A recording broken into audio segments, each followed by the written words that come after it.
Information technology మరియు IT ఆధారిత సేవలకు సంబంధించిన సేవా రంగం అభివృద్ధికి దోహదపడితే సానుకూల ప్రభుత్వ కీలక నిర్ణయాల ఫలితంగా ఇన్ఫర్మేషన్ టెక్నాలజీ రంగం గత సంవత్సరంగా ఎంతో అభివృద్ధి చెందింది. కృత్రిమ మేధ, బ్లాక్ చైన్ వంటి కటింగ్ ఎడ్జ్ టెక్నాలజీలకు ప్రాధాన్యత ఇస్తూ ఆధునిక ప్రక్రియల అభివృద్ధికి ప్రభుత్వం విశేషంగా కృషి చేస్తుంది. రాష్ట్ర ప్రభుత్వం గత సంవత్సరం సెప్టెంబర్ నెలలో ఆర్టిఫిషియల్ ఇంటెలిజెన్స్ గ్లోబల్ సమ్మిట్ 2024ను అత్యంత ప్రతిష్టాత్మకంగా నిర్వహించింది. యుఎస్ఏ, యూకే, నెదర్లాండ్, మలేషియాతో పాటు దాదాపు 100 దేశాల కంపెనీ యజమానులు, ఆర్టిఫిషియల్ ఇంటెలిజెన్స్ నిపుణులు, స్టార్టప్లు, విద్యార్థులతో సహా 10,000 మంది ప్రతినిధులు ఈ సమ్మిట్కి హాజరైనారు.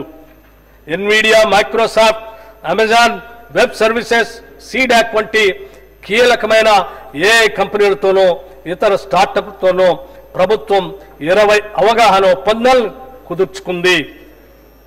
తెలంగాణని ఏఐ టెక్నాలజీలో అగ్రభాగాన నిలిపేందుకు ఏఐ స్ట్రాటజిక్ రోడ్ మ్యాప్ని ఆవిష్కరించాం. ఆర్టిఫిషియల్ ఇంటెలిజెన్స్ ఆధారిత అంకురాలను, స్టార్టప్ కంపెనీస్ని ప్రోత్సహించడం, ప్రభుత్వ ఉద్యోగులు మరియు యువత యొక్క ఆర్టిఫిషియల్ ఇంటెలిజెన్స్ నైపుణ్యతను పెంపొందించడం, పరిపాలనలో ఆర్టిఫిషియల్ ఇంటెలిజెన్స్ని వినియోగించుకోవటం ఈ రోడ్ మ్యాప్ యొక్క ప్రధాన లక్ష్యాలు.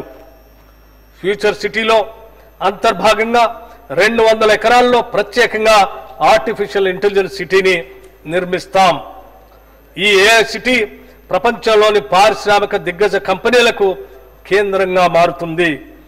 గూగుల్ కంపెనీ ఇక్కడ ఆర్టిఫిషియల్ ఇంటెలిజెన్స్ ఆధారిత యాక్సిలరేటర్ సెంటర్ను నెలకొల్పేందుకు సిద్ధంగా ఉంది. ఇన్ఫర్మేషన్ టెక్నాలజీ శాఖకు ఈ బడ్జెట్లో 774 కోట్ల రూపాయలు ప్రతిపాదిస్తున్నాము.